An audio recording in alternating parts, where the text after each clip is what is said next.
Well, Tomás, he was born in 2010. Because of his prematurity, he suffered grade 3 and 4 bleeds to his brain. His diagnosis is spastic quadriplegic cerebral palsy. So he's cognitively bright, he'll chat away and he's full of energy, but he has no independent movement, so he has no use of his arms and legs. I suppose with Tomás, he has a complex physical disability, so he would have a lot of, there would be a lot of different disciplines, different departments that would work with Tomás. The main ones, I suppose, at the top of the list would be his physiotherapy, which is huge for Tomás.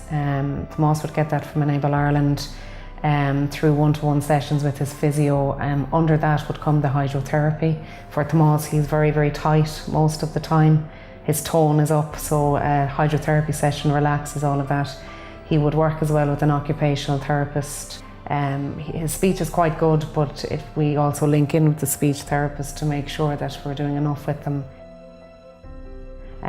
Then I suppose the big side would be the assistive technology for Tomás, which we're working on at the moment.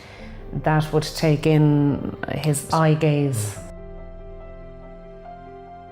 The eye gaze is a little camera in front of a screen, so probably the easiest way to describe it is his eyes become the little mouse on the screen.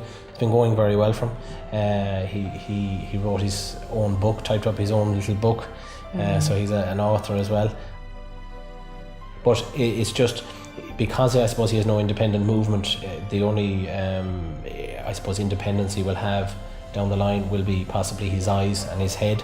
So the eye gaze is a fantastic piece of technology.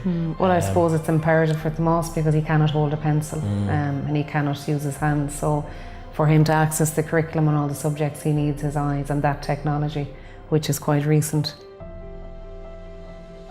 Support is through Enable Ireland, and because he does not have a cognitive disability, we don't have any other input from any other groups.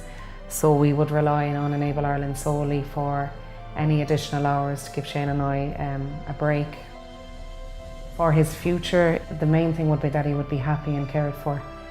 We will never stop trying to get him to live as independently as possible. I think that's our main aim.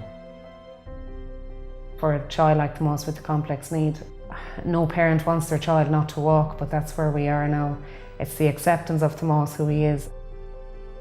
Despite all the difficulties that he's been through, it's very encouraging for us to see him being so bright and willing to get on and not afraid of anything. No, really, he's fearless.